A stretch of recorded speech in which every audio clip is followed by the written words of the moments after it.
Hello and welcome to Sharing Needles with Friends. Dude, you don't have to sound like a radio show host when you talk. But my other job is at NPR, and they instruct me that I have to talk like this, and I can't talk in any higher volume. You don't work there, and I you do. will never work there if never. I have anything to do with it. And you'll have nothing to do with it. Tonight Welcome. We have a great show. We do have a great show. We're brought to you by Vinyl Me Please. Vinyl Me Please. What Vinyl Me Please is it's Awesome. a record of the month club, and they send you a record each month. They also send you a little piece of art that goes along with the record, and they also send you a cocktail recipe of a drink that will pair well with the record. Pair well. So basically, so you can get hammered Right. well with a proper drink to associate you don't with have that to record. you don't have to. Let's not be irresponsible with it. No, dude. Whoa. Whoa. You're over here talking about drinking and driving, and all I'm trying to say is I want to sit around at the house, have a cocktail. Okay, I'm going to punch you. I'm saying, so, for example, with the Mad Villain record that we got a few months ago, it came with a drink. It did. What if you wanted to invite a bunch of your friends over and make them all this drink, and everyone could share the same experience? How cool would that be? That'd you probably be get the coolest thing together as this club. Like in your case, it would be club. like you and My dog. your dog. Yes. And you should not let your dog drink, guys. No, definitely don't let your dog drink. Although my dog does like beer, but only from I think we're getting off. a long neck glass bottle. So he wouldn't like cocktails, I don't think. If you put it in a long neck glass bottle, he might. That's true, he would. Anyway, with Vinyl Me Please, it starts at $23 a month, and you can get records you don't even have to go to the store for. You don't even have to leave your house to go get awesome records, and awesome records will come to you because they curate every record so perfectly that it's something that every collector should have in their collection. Very, very true. And I know it's fun to go digging through the stacks at the record Nothing will ever take store, that away, ever. But it's also cool to just have someone say, hey, listen to this. You should have this album. And they do a great job at it. They do. So far, everything that I've ever seen them put out has been top-notch. Yeah. So go to vinylmeplease.com. Yep. And you should go ahead and get your subscription started. And you know what? Go ahead and try to give the gift that keeps on giving for as long as you choose for it to keep on giving. That was a really elaborate way to say that. I know. Well, Vinyl Me Please also is offering for the holiday season. Yeah, I think 3, 6 month, or 12 month. And see, you can gift someone the gift of music for however many months you choose to do. And I'm sure they will love you for it. If someone got me one, Derek, I would be super. But you already have a membership, Gene. I do, you but see, if you would get gifted 2. me an extra, I could cancel mine, and then you would be gifting me because I'm not gifting you want me anything. Man, we're also sponsored by Nothing Too Fancy, which is a local shop here in Knoxville, Tennessee. Indeed. They are. But you can also find them on the web at nothingtoofancy.com. And also on Instagram, Nothing Too Fancy Knoxville, where you will find photos of some of the amazing merchandise they have in store. Yeah, they got like the coolest T-shirts, designs, ever. All by local and regional artists. You can get Sharing Needles with Friends shirts there. You can get that and you there. can get mugs and slip mats from us as well. And as of right now, that's one of the only places you can get it. That is extremely true. It is. But you all should check all of their stuff out because it's complete awesomeness. Absolutely, 100% awesomeness. Who do we have on the show, Gene? Oh, man, I am really excited because this was one of the most fun conversations we have had in such a long time. So there's this band, and they're from. I already feel my accent. Are you starting into a get Canadian into your northern accent, eh? So there's a band called the Coal Creek Boys, eh? So we got to talk to John Paul Smith from Coal Creek Boys, who are a fucking fantastic. Yeah, they're. I want to say just unbelievable. Derek has a good term for what he calls this music: sad bastard drinking music. Yeah, and it very much is. I likened them a bit to like Lucero's brand of just like. It's just gritty Americana. I know that the word badassery. outlaw country gets used a bit, and I mean I think even John Paul said that. Yeah, but I feel like. It's still just a little more indie, so it needs something. But I'm not the kind of guy that likes to, hey, let me just throw genre names on. I mean, it things. has some indie influence, but it's total country. Like, it's what country should be. Correct. Instead of what we talk about, this pop country bullshit. Right, and I want no part in that. Well, let's go ahead and get into the interview with John Paul Smith and you'll of get the to Cold be Creek Boys. treated in your ear sockets with a track from the Cold Creek Boys at the very end of the episode. So Indeed. You're going to want to hear it. So hang out, make a cocktail, and... I'll tell you what the cocktail for this episode is. Whiskey. Straight up None of that whiskey. Canadian whiskey either. No. It's got to be Jack or Jim, right? Yeah, Jack or Okay. Jim. Preferably Jack. So go ahead and pour yourself a nice large glass of Jack Daniels. You're promoting alcoholism again. And I'm not meaning to. Damn it. I'm just trying to make this episode interesting. All right, go to it.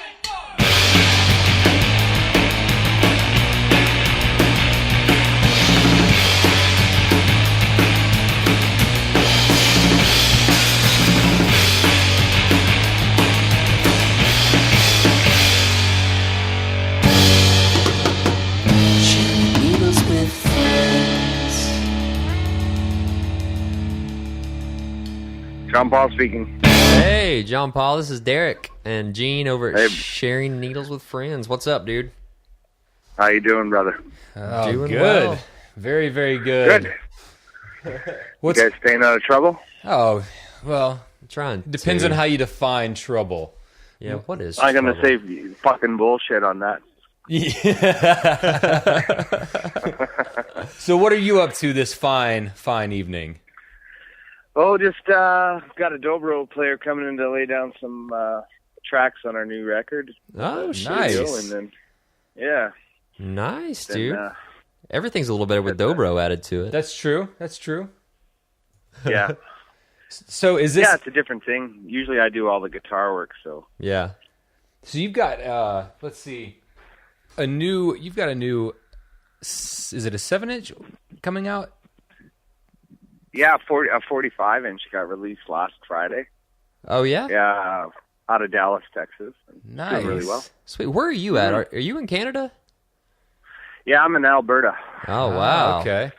Yeah, which is just I'm right on the Montana line and the BC line. I grew up in BC in the mountains, and with all the touring and stuff, it's easier to live down in the cities. Yeah. hmm That's cool. But my dad's family's American, and my mom's family's Canadian, so I'm a split. I was gonna ask you about the where you got your sound from, because it's first of all, the records that I've heard thus far, they're awesome, man. yeah, I really like them, dude. It's the type of, I wanted to call it Americana, but you're from Canada. Yeah, so you can. Okay. Well, that's the thing. Both albums are American history and Canadian. Yeah.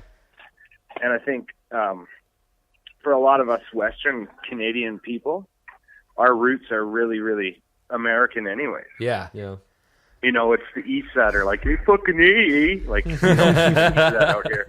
Let's go to Tim Hortons, eh? Yeah, exactly. They're like, what the fuck is a Tim Hortons? I have They no don't idea serve, what that is. They don't serve Jim Beam there. Get the fuck out of Yeah, here. exactly. Yeah. What do you call this, yeah. a breakfast place? You don't have Jim Beam? Get the fuck out of here. Oh, yeah. That's fucking awesome. So this Jim Beam and Jack Daniels, that's it for me. Yeah. literally that's the only two things you will consume drink wise. Well, anything else, I'll beat the shit out of my grandmother. Good answer. If I drink that Canadian whiskey, I start getting all fucking whacked. Oh, yeah. I think I do remember Canadian whiskey being very different. It's a different feeling. Yeah. It was a different yeah. kind of drunk on Canadian whiskey. That's why we're all good fighters. It's that fucking whiskey. Yeah, I mean, I'd say so. Shit. What they do, they drink whiskey and play hockey and beat the fuck out of each other in the East. Yeah, that is true. That sounds pretty all right with me as well, though. Yeah. Us Westerners are into the Grateful Dead and growing weed. So we don't That is man. Maybe I should move to West Canada. Yeah, you should. I think I would yeah. fit in fairly well, maybe. You could. Well, it's just like Washington or Oregon. It's no different at all. Yeah. That's pretty awesome. Just kind of an extension of the upper western side of the U.S. Yeah. Which it's the same people. Yeah, it's really. So what? It's cool. What got you into playing Americana music?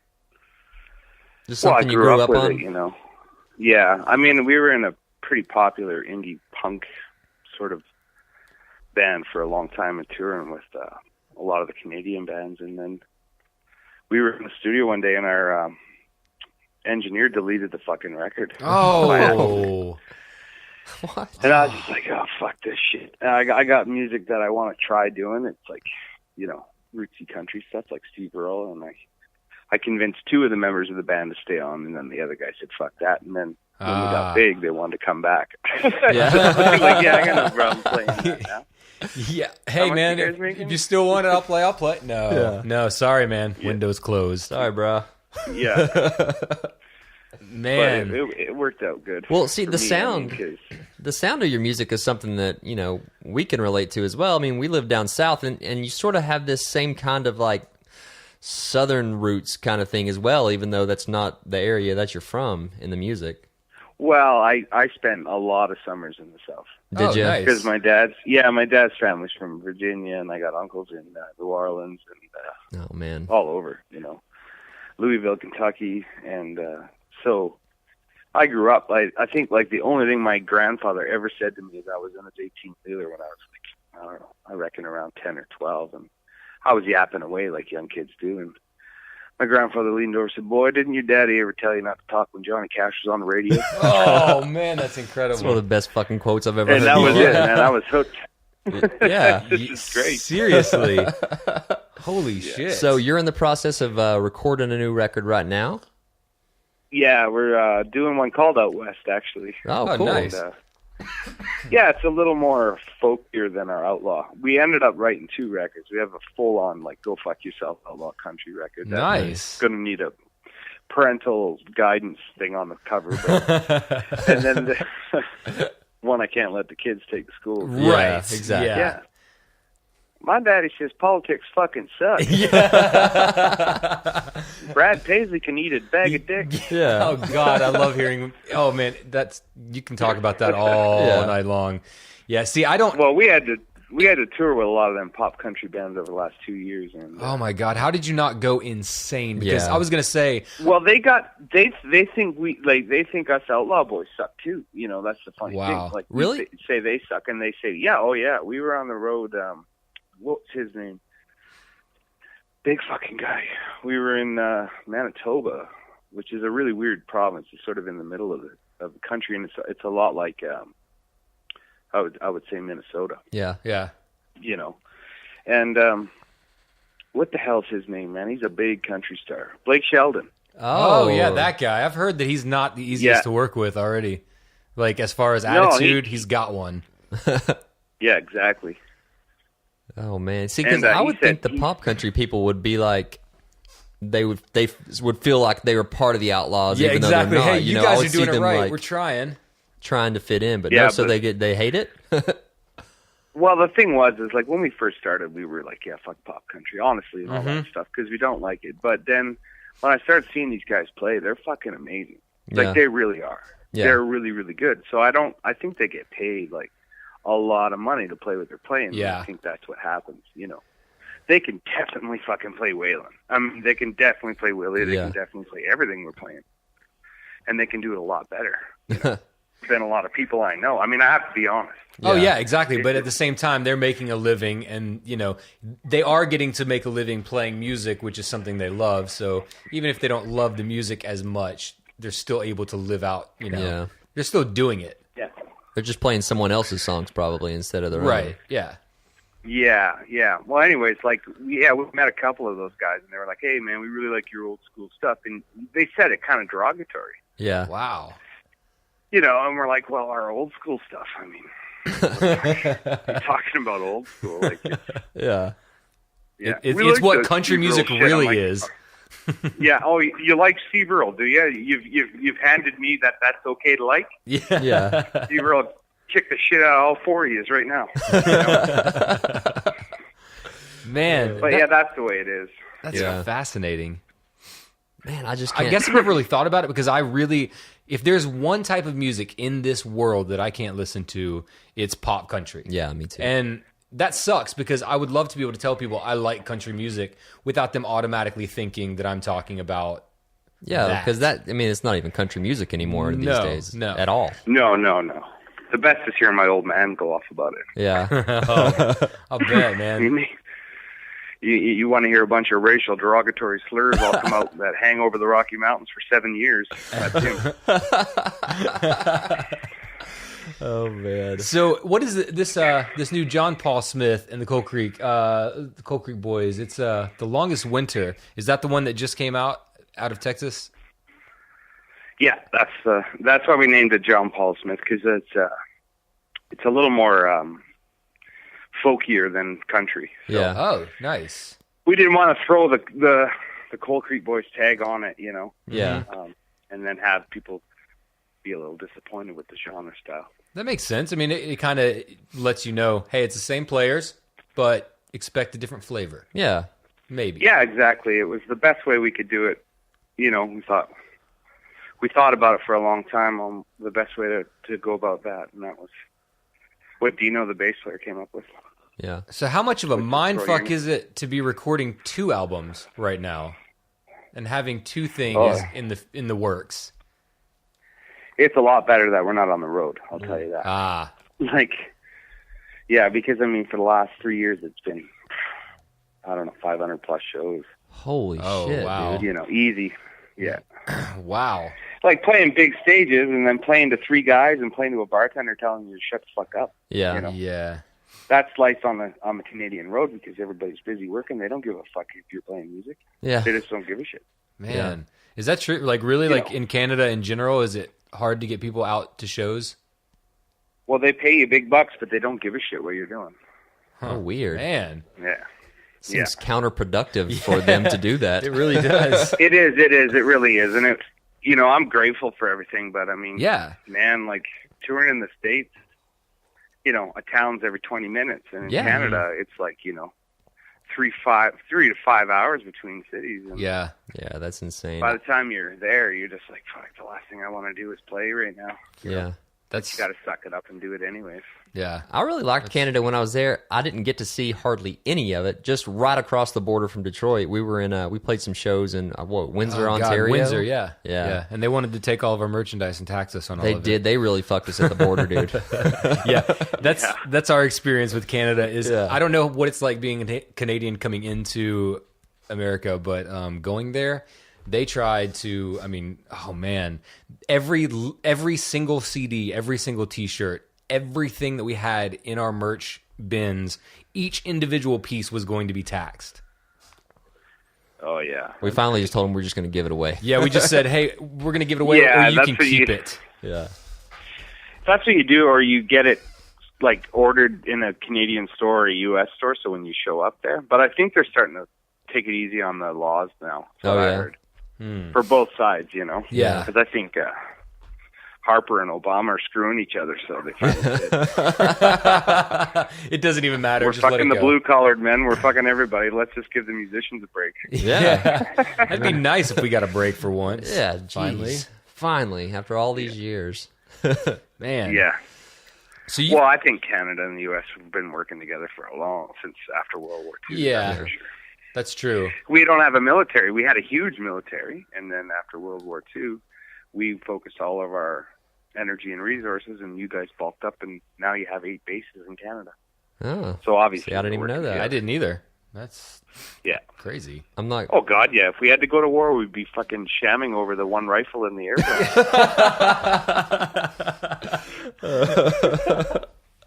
I'm getting a rifle, eh? Yeah. Look, I'm not flying that biplane anymore. You do it. Oh man. So, judging by your, I hate to switch from politics, but I don't know enough about it. But judging by your Instagram feed, man, you've got one hell of a record collection. Yeah, it is impressive. Oh, thanks, boys. Yeah, How I started how many you think you got? collecting records. Do you have any ballpark idea of how many records you got in your collection? Over 22,000. Holy shit. Yeah. I knew it was a lot, but I did not expect to hear that number. I had Yeah. Oh well, my I don't God. know half the stuff I listen to. You guys would all think I was nuts. But Oh my god! Give us a list of every album you have. Yeah. Yeah, that's basically what I did. I just went on every important record. And then, of course, like, you know, stuff like I've even got like a full Alabama collection, you know? Like, Dude. I don't know why. Wow. I like a band, I got to own them all. You know? See, I noticed, I was going to ask you about that with your venture recently with Pink Floyd. Was it Dark Side of the Moon? Yeah. You have literally every single pressing of that record. Yeah. That is, yeah. That's just an amazing record. I 100% agree. I just want to know how many pressings are there within collecting every single one of them, and how long did that endeavor in itself take you? Well, maybe 5 or 6 years, I suppose. Like, I think I had my first one when I was a kid. Yeah. What happened was, when I was growing up, that was that transition between cassette tape and records. Yeah. So my dad and his uncles and all them were just like, well, fuck, let's get rid of these records. And I was taking them because I had a little record player, and that was it. Yeah. That's when I started. I never went to cassettes, and I never went CDs. So. Oh, wow. So you were one of the few. Floyd, and then my brother and I used to have an arrangement. Like, he'd buy the CD, I'd buy the record, and then we'd share. Oh, that's awesome. That's cool. Yeah. So I've got all that 90s stuff on vinyl, and he's got all the CDs, and now he's like, fuck you. Yeah. Do you know how much a copy of that costs now? Yeah. Yeah, he's like, you have blind melon soup, you bastard. That's $400. Oh my god, that's crazy. Yeah. See, that's one I'm thing like, no, that wasn't I it? It was search $12 out. at the it was $12 in Seattle. Remember? Yeah. Oh man. See, I'm big on the '90s music a whole lot. I search endlessly for some of my staple albums from the '90s on vinyl, just because it's my favorite music, and it's so hard to find sometimes because that's when they were going through all those changes, and most things never even got pressed to vinyl, and I don't know. I've always got my eye open for a few certain things from then. Oh yeah, there's a lot of great ones. I mean, you got to have Mother Love Bone, you got to have Soundgarden, you got to have Pearl Jam, you got to have Nirvana. Like then all of a sudden you're like, okay, well, you got to have Blind Melon, you got to have, you know. And then, It does. I mean, seriously. You're taking out a second mortgage and you're sucking cock on the street to buy the record. You know? Seriously, man. When you get sucked into a record habit, I feel like it's a Hunter S. Thompson thing when he starts talking about being sucked into a serious drug collection. Like that's how it is, man. When you get sucked into a serious vinyl record habit, people don't realize how fucking insane you go over trying to find things. Like. Oh God, it's nuts. It is, and when you talk to other people that are not collectors, and you kind of express, you talk about records for longer than a minute, they're like, I don't understand you. Yeah. Like, why do you put so much time and effort into looking for this pressing of this record? It's on iTunes. Just download it. It's $9.99. Oh God. Oh. Yeah, just download it. That's my favorite. Yeah. Jeez. Why don't I just staple your CD to your forehead? Yeah, exactly. I mean, I don't know what it's like down south for you boys are, but in Canada, like, good luck, you know, with a lot of this stuff because nobody sells their records. Yeah. Ah, man. Nobody does. So you go to the record store and it's just brand new records. Yeah. And then you can write a list and say, look, I'm looking for these Zeppelin pressings or whatever, and you get one call a year. Hey, I got something you come in and look at, and then so. You know, that's what happened with me and Instagram and a lot of the other guys that just started using vinyl as a hashtag, you know, when it started. Yeah. And now we're all like, God, gone way overboard, you know? Like my friend Chuck, Mr. Baseball in Philadelphia, he'll be texting me 3 a.m. Fuck, dude, check this out. Just paid $600 for this record. And Paul Realm in Atlanta, same thing, you know? Yeah. Man. Hey, JP, send me $2,000. I'm like, for what? Records, trust me, okay? You know? And then trust me, it's worth it. I get a box full of all this Impulse mono jazz. And I'm like, shit, that's awesome. Yeah. I saw someone really recently post all of that Impulse. Someone posted the other day, it was maybe like 2 weeks ago. I don't have any gauge of time whatsoever in life, but recently-ish, someone posted like all of the Impulse releases from like 1 up till current. Oh, holy fuck! It was in a ton of, you know, because I was swiping through my feed and I just saw like basically the same picture over and over, and I was like, what is this? And then I read one of the captions. Yeah. You know, 8 of so-and-so, my impulse collection. That probably would have been Paul Realm. Yeah. Man. I think. Or it was an the same one of impressive those thing. Atlanta, Georgia boys. I don't know what's going on in Georgia, but they got more jazz records than Yeah. Which is You know, bizarre. it I wouldn't is. think that would be such a big thing in Georgia. I wouldn't either. Like, I don't know how they're finding I all know. these. But everybody I know from Georgia has like got the best records. Yeah. And there are good record stores in Atlanta, honestly. Yeah. Like, I mean, it's they're one of those cities that happen to have really good independent record stores. Yeah. I mean, like Asheville, just a few hours from us, they have incredible. Yeah. Incredible. Nashville guys make me like really jealous. Yeah. You And guys Memphis, can find too. it at Memphis guys. I'm like, what the hell? Where did you even find this? Memphis A thrift Slim shop. demo? Like, are you kidding me? Goodwill in Memphis. I traded it for a pair of Nikes and Yeah. a bag of weed. What? It's that easy. Yeah, it's Yeah. crazy the stuff Oh that my you can God. find. Like being in Tennessee, we're if we're looking for certain older country records, I've never really thought about it, but it has been a little bit easier, I think, for us to find that kind of stuff. Because Oh, yeah. I mean, you can't go into a used record store without tripping over 15 Led Zeppelin albums or, That's true. or Con Hunley albums and stuff but like I'm that. talking Oh, about you like guys are making me. we can send you records, man. it's Well, not I a big do know, deal. like, I was wondering about Detroit. Now, Detroit has Yeah. got to have some killer vinyl. They because have to. I Yeah. hate to say it, but everyone's gone broke and has moved. Yeah, that's So you're talking about a Motown city. You imagine the records that are sitting in pawn shops down there right now? holy Oh, shit. That's dude. some Or advanced up thought. there for you guys? I never Oh, man. thought about that in that way. I know. I hate to be the business guy, but that was the Well, first yeah. thing I thought of. And I told those guys, like, get your asses up to Detroit. Are you kidding me? Yeah. Man, Get a revolver and 2 knives and go vinyl shop. go have an adventure in Detroit. Stay clear of the 8 Yeah. Mile and you'll be fine. Yeah, maybe. Yeah. I'm in Canada, so we all have to sign up to use the handgun. It'll take months. Gene and I both had coffee in our mouth when you said that. I think we both got spit it on each other. So true. I'm number 1,300 on the we were waiting list. When we were getting those threats and all that stuff going on, that was the first thing I said to my wife. We're all fucked. We'll all be out there on the street with butter knives. Yeah. Oh my God, Just call them Mounties. Mounties. that's true. Yeah. Yeah, go back, you Muslims. Please stop bombing us. We're screwed. Yeah. Could you please be respectful, eh? Yeah. Hey, what you're doing there is going to make that guy bleed. You're gonna make him bleed. That's great. Oh my God. Oh, shit, dude. I've actually never heard anyone talk like that. Yeah, I know. It's total like American television stereotype. Dude, of- I don't know. When we were going across the Well, border, the only okay. people I heard talk No, like that it's were not working at the Americans. border. It's not Americans. Canadians started that. Oh, okay. Get a brew or whatever. Yeah. Oh, I feel better knowing Strange that brew. we didn't. Strange Brew, yeah. Yeah, that's SCTV. right. Yeah. Oh man, I forgot about And that. Rick Moranis, Americans. dude. Yeah. We have a lot of Americans in Canada now. So Oh, yeah. that's true. I really loved it. Everybody too. was super nice in Canada I for some agree. reason. I don't know if it's like that all over the place, but maybe it's because we were Well, going a lot through of people Detroit. think it's like really snowy and stuff, right? And it's not out. Like you got to think about it. We're basically where I am is the same drive from Florida to Alberta as it is from Alberta to the Arctic Circle. Oh, yeah. Oh wow. Yeah. So So you're a ways I've never seen an away, igloo in my life. Yeah, I've never. Seen an igloo.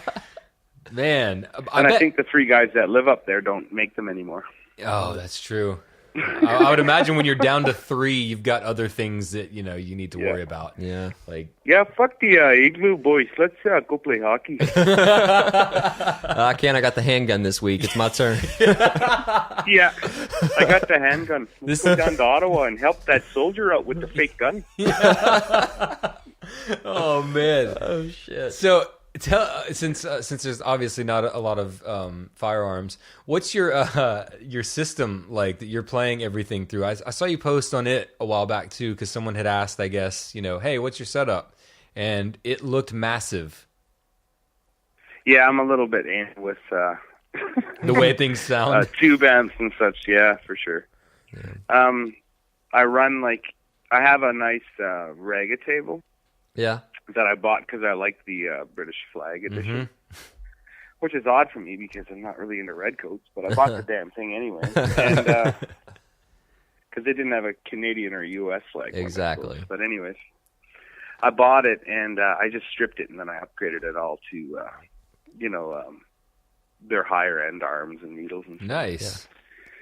And then that goes into like a 1973 Pioneer tube amp that goes out into, well, at first everything goes into a power conditioner, right? Yeah. And then it goes out into tube amps, and then it goes out to a nice big amp. And each amp has 2 speakers, so there's 1, 2, 3, 4, 5, 6, 7, 8 in my living room. Whoa. Different speakers and different amps. So you've got So pretty much the best place in the world to listen to records. That's what it well, I sounds think like. there's some way nicer systems than mine. Mine's sort of, for specifically what I like. So, if I put on the old 6-eyed groove, Columbia records from the 50s or something, then I know to use this amp with those speakers. Oh, man. I wish that I had that sort of, and I could do it, I guess, but I buy too many records to pay attention. Pawn shop. Yeah, that's true. Pawn shop deals. Yeah. I mean, I guess I focus too much on collecting certain records as opposed to like upgrading the system in which I listen to them. Yeah, with, which seems which like is so the most weird. important step. Yeah. Yeah. But it's one that I overlook. I think we're all guilty of that at one point or another. I was listening to an old 70s Denon for years, and then finally one day, I think one of my kids broke the arm off it. Oh, yeah. And it was kind of one of them excuses to go hog wild while the wife was sort of feeling bad about it. Because I wasn't home. I got home and I did the old Mr. Bean. Oh, look at this. Fuck. So I got a free for all to go buy whatever I wanted. Nice. Maybe I can get Ollie I played to it right. start I played it fucking with right. my stuff. Yeah, that turned out okay for you. Yeah, when Ollie gets old enough, my son, I'm going to see if I can pay him a little money to break my stuff while I'm gone, and then I'll just have some kind of like fucking just don't binge. forget to pull a Chris Farley or something. What'd you do? Yeah. What did you do? Or break it and wait till tell him to put a record on. Yeah. Oh, yeah, that's true. And let him break it on accident. And then Yeah. it's like, I was teaching him a lesson of how to use the record player. He accidentally broke it. It's okay. But then what if he breaks the record? Then Well, I'm going to have a problem. depending on with what that. it is. Yeah. Yeah. I mean, if it's something new, you could just replace it easier. True. But you just let him rip that arm off and then get a new one. That'd be awesome. Yeah, no, that's totally true. So do you have any... So, oh, go ahead, dude. go ahead. No, you go for No, it. go ahead. Do you have any plans Go to ahead. head on the road anytime soon? Like, how far into this recording process are you with these 2 new albums? The West is ready to get mastered here within days. So we Sweet. just that'll get sent down to Texas this week. Yeah. And then, 12 weeks or whatever it is, these fucking vinyl plants are running really behind. And then that's going to go to a nice 180-gram full LP with black with white splatter. Oh, And cool. a full download card and then posters. That's and all awesome. sorts of goodies inside of it. Nice, dude. And the cover's really, really cool. Like it's a full-on gatefold. When you open it up, it's a full picture of it's really cool. So we're going to be able to order this like pre-order, or just when it comes out, it's just going to be out? I don't know if I'm going to do pre-orders. I'm not sure what Jonathan's thinking at Classic Wax either, because the pressing times are really hard to like pinpoint. You can't say, well, it's going to come out on because like this one was like 40 days past the date that he said it was going to be out. And everybody was really cool about it, Yeah, But, I mean, all those plants are just super backed up. I mean, with this, oh yeah, I'm throwing you've got, air quotes, resurgence going on. Yeah. It's just everyone's pressing things, and there's only so many vinyl Oh, plants. There's like, ridiculous people like farting in a basement in a 4-track pressing records right now. That is true. Yeah. You can look it up online, and there are tons of really small that you look at it and you can kind of tell. Okay, this is probably not this is not a United record pressing plant at all. No, yeah, and that's the thing. I think a lot of people forget, man. If it's a shitty pressing, Yeah, it doesn't. You're better off with it on a tape, Yeah. that's you know, true. or a CD, because a shitty record is a shitty record. Exactly. So And- if you're just pressing records because you want to be a hipster, Yeah. then that sucks, because you're saturating the music with shitty fucking music. Exactly. You're saturating it's just hard to hear. Well, it's like all of these I mean, it represses really that is. are happening from like digital, like they're doing Yeah, digital like transfers. transfers from a CD or a digital copy instead of taking like the actual tapes and stuff and repressing them and putting remastered on it, and it sounds like shit. Yeah, it does. It does. Fuck, I hate that stuff. I know. It's I got one friend here, really good guy. He's a collector, and he buys all that shit all the time. Yeah. Joey and the Dicks, smashing pissers on a guitar, some shit record, and he's always like, "Hey, JP, you want this?" I'm like, "I don't fucking want that." It's got like 75 colors in the wax. I'm like, "I don't care if it's hot pink. It's got a pussy on it. I don't fucking want it." Like, Jesus Christ, give me your Waylon and shut up. Yeah, that's amazing. Yeah, anything that I see on the cover, if it says digitally remastered, then I know automatically that's not the one that I want. Right. Like, automatically seeing like, digital, it's a slap in the face. It's the same thing as dating a girl. It says right off the bat, I only give hand jobs. Yeah, that's true. You know that it's going to be, out. It could be okay for a minute. Yeah. But, is it really what you want? No. Yeah. No, God, no. Do you want that forever? Unless you got some phobia of pussy and good music. I don't know what to tell you. Yeah. Exactly. I really liked what you guys did with the Rosetown vinyl. It looked gorgeous. I remember seeing tons of pictures of it, and I wanted to get it. And is it still available? Dude, I don't even have one. Really? Wow. All two. Like there's one 300 and one 600 run pressing, and they were gone. Like, yeah. Wow. I noticed that they went fast, and I and wasn't sure if there was any. Yeah, they're starting to pop up online now for like $200 to $300 US. Dang. Wow. And it's kind of like, you motherfuckers, you're selling those for like $20 last week. Yeah. That's true. I saw that Scott from Local H had made a post not long ago. He sold I think it was like their newest EP. Yeah. He sold like the $5 EP to someone and had signed it, and he found it on eBay like 2 days later, and he like posted it on his Facebook page and was like, "Hey, any of you guys want this record? Don't go here and pay." It was like the guy on eBay was charging, I think, like $200 for it. Yeah. Like days after he remembered signing this autograph. Yeah. He was like, don't give this dickhead money. Just email me and I'll send you a copy of this record, for X amount of dollars. Yeah. Like he found a way, as opposed to saying, hey, I know it's out of press technically, but this guy is literally trying to profit off of the fact that I just signed this $5 record for him 2 days ago. Yeah. That's so Yeah, crazy. no, I get that for sure. And I think, like, in the guys' defense that are selling our records, I think the thing that makes them extremely valuable, as far as I know, they are the very first records ever to be pressed with real coal dust in them. And that was the thing. Like, That is like very awesome. There's the band, the Coal Creek Boys, is after an area called Coal Creek in behind Fernie, British Columbia, where we grew up, and it had a mine disaster in 1902, and it killed May 22nd, 1902, and it killed 180 some guys, boys and men. So that's why we call it the Coal Creek Boys. Yeah. Holy shit. But right parallel, straight line down to Tennessee, same day, same kind of mine, same everything, same year, same everything, same coal mine disaster, 132 men. Jeez. So there's a parallel line. So we got dust from the coal mines and put it in the record, pressed it. That is brilliant. That's incredible. That is very cool. Oh my God. So once that, people were like, okay, we purposely made it like, really cool for vinyl collectors. Yeah. And the first pressings, the album cover was pressed on an 1800s wooden block machine, like the album cover, which I don't think anything else has ever been done like that. Yeah. So, and each one was individually different. There'd be a little ink run over in the one and ink run over in the other ones. And then the second pressings, we didn't want to redo that. So we did a completely different album cover with a different artist. Yeah.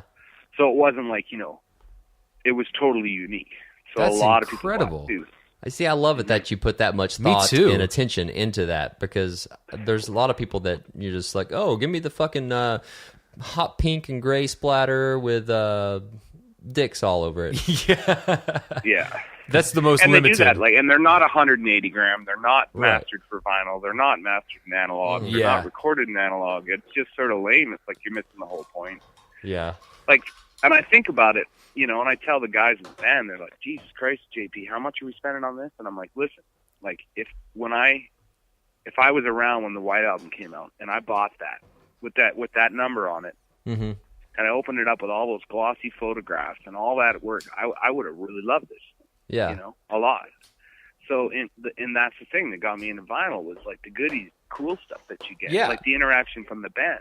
Yeah. And I'm not slagging other bands, but a lot of them don't do anything for you. You get the record and it's in a cardboard sleeve. It's just like, that's it. Yeah, that's true. And when we set when we decided to go ahead and work with Classic Wax, not allowed, decided to go like together. Yeah. That was our only request: is spoil our fans. Yeah. If they order something, give them lots of goodies. So he actually put candy in all the orders. Yeah, that's cool. I love when people do that. That's awesome. Yeah, you know, like people are getting chocolate bars and nerds for Halloween and stickers and all that stuff, you know. That's awesome. So then the next one's going to be really nice. Like, we're going to do something pretty crazy for sure. Oh, man. Yeah, that's what I was going to ask, if you had an idea for both of them yet, or if you're kind of just like, one at a time. Yeah. Let's figure this one, or if you've already got like the artwork done or ideas. Yeah, the artwork for the Outlaw one is mega cool. Yeah, nice. I just have to find a place that can do it. I want the logo in the wax. Oh, like wow. The whole record with no paper on the record. Sweet. Yeah, so it runs right through the entire wax, the logo. Oh shit. Well, there's a couple of guys I think they can do it, some that pretty leery. Yeah. I have this one record that has a tarot card in it, so I know that, you know, things can be inserted, you know, and then you've got the dust. I guess it just, and I read about the tarot card. Apparently it was kind of a, the same with Liars. They put out a record with yarn. Yeah, with yarn in and it. they had to like do a bunch of tests because it was just thick enough, you know, like to get in there without affecting anything. Yeah. Like just barely. It's fine. Oh, that would be cool. Finding a way to insert something. I mean, I guess it's kind of the way they do picture discs. They just basically put a picture and then clear vinyl on each side of it. And so it's kind of the same as that. I got 150 Rosetown records at my house that don't work because we grabbed too much of the high grade coal with the metallurgical in it, like the metallurgical coal. Yeah. So it just went like it was a magnet. Oh man! So there's like 100 and I don't know, maybe 150 of them sitting in a box in my basement. I don't know. Wow, that's crazy. Yeah. Yeah, I wouldn't have thought. I thought maybe we could get an artist to carve them up or something cool. Yeah. Yeah, you got to do something cool with that. That's I don't know what, but sell them for $200 a piece on eBay, dude. Yeah, you may not hear anything. Yeah. Download the card first, man. Yeah. You may not hear anything, but it's got even more coal, so that should make it more. Yeah. You know where we got that idea was a company in Germany was pressing like, say, I died and my wife knew that my favorite album was U2 Joshua Tree. So she'd get that repressed with my ashes in it. Yeah. I've seen that. Yeah. So that's what we're like, well, if they can do that, we can take the ashes of this blown out mine. Right. Yeah. That's incredible. When it blew out, the whole valley bottom is full of ash. Even like, so if you take a shovel and you dig down about 1.5 feet, you're digging up 150-year-old ash. Yeah. Oh man. Yeah. That always amazes me when I get records that that really have that kind of amount of detail to them that I don't know. Dad's just recently, we had them on the show and they did a record, I'll Be the Tornado, and with their color choices they did like a seasonal theme. So how many different variations were there? I think there was like 6. Like the one that I got was clear with white splatter that was supposed to be like clouds, and then I think there was a translucent blue with stuff that was water, and then there was a green one that's supposed to be like either grass or trees or something like that. Yeah, so they just did like this whole selection of variants, and they're all just scattered about, I guess, and they're all different, which is super cool. I mean, just when people put thought into, I guess that brings me back to why I love vinyl in the first place, because it's such a physical item that you can grab and look at, and I don't know, when there is something special about it, as opposed to someone who just says, just make it a record. That's it. Well, I mean, you can't blame people these days for because you sort of have, like, if you want to put a physical copy out, it really makes more sense to do a vinyl with a digital download, even if you don't know anything about records. True. Just because that's what's selling now, you know? I don't know. I mean, a lot of people buy records, but not nearly. I think, we've got 22,000 sales in the southern states, and maybe like I said, maybe 1,000-ish records. Oh yeah, like vinyl, physical records down there, and tons of CDs and stuff too. But the general populace is still on the convenience of it. But now people are starting to like, hey, I really like this record. Maybe I should get it on vinyl. Yeah. I'm like, yeah, man. Like, you should totally go find Pink Floyd Dark Side of the Moon on vinyl. It's important. Yeah. It's a piece of art. Yeah. You know. I was thinking, and I had to look it up real quick because I remembered someone put their own blood in a record, and it was the Flaming Lips. They did 10 copies of this Hetty Fwynn's album they did with other people, and all of the artists, like I think Wayne Coyne and Erykah Badu and Nick Cave, all put their blood in the records, and they did 10 copies of that, and they're selling for like cool. ridiculous amounts of money though, like $2,500. Whoa. Yeah, that's Yeah. If you did that now, they'd throw it out and call it the Ebola record. yeah, they probably would. I want Nick Cave's blood in a record. Yeah. That's awesome. It would be Ebola. Like after a certain number of spins, it'll wear down enough to where the blood is exposed. Yeah. It's like And through air spores. Motherfucker! Yeah. That'll be the last track. That's the long game, man. Yeah, that's I see. That's how the terrorists are going to win. Damn. That's crazy. Maybe Dino and I'll just get drunk and piss on the next record. That's and a when you great start spinning it, the idea. room will smell like bourbon. That is Yeah. a great idea. Oh, well, dude, we are going to go ahead and get off here, man. We really appreciate you coming on and talking with us, and I can't wait to hear these new albums. Anytime. Dude. Well, I'll send one your way. Yeah. Oh, can't wait, man. Yeah, dude, seriously. Can't And I'll see if I freaking can wait. find you a clean copy of Rosetown as well. Oh, man, Nice. if you do that, that'd be fan-fucking-tastic.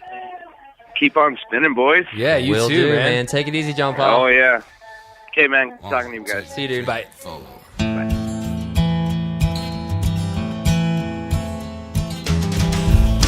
Got it now, man. It's just number 9.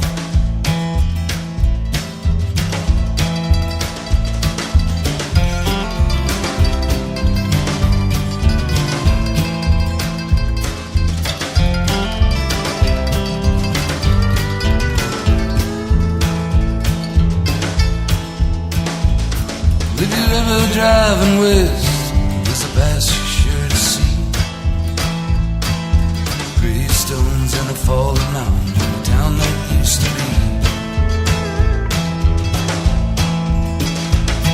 And the stories there hidden in the black and white photographs.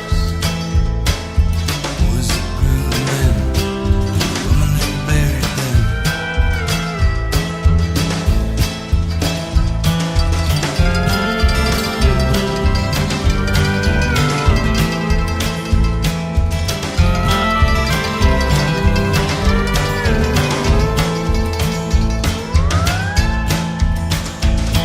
Well, they didn't have much in them days, just walking in and out of the shacks,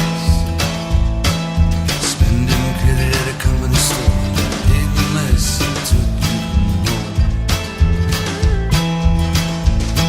And deep down in the mountain there was a secret light. Got the miners home with the dead whole life.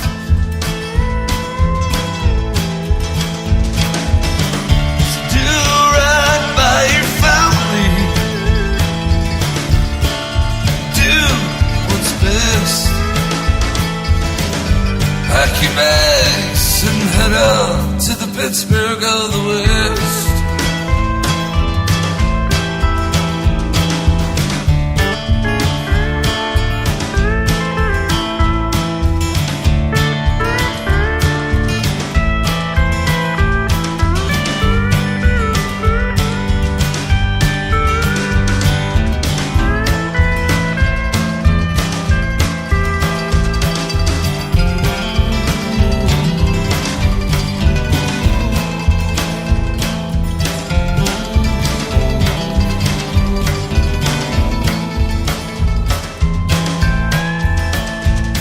Well, we don't mind that way out west anymore. Ship the gold away, stockpiled on a foreign shore. And the families that once were pioneers are faded away. And coal miners' legends all but gone away.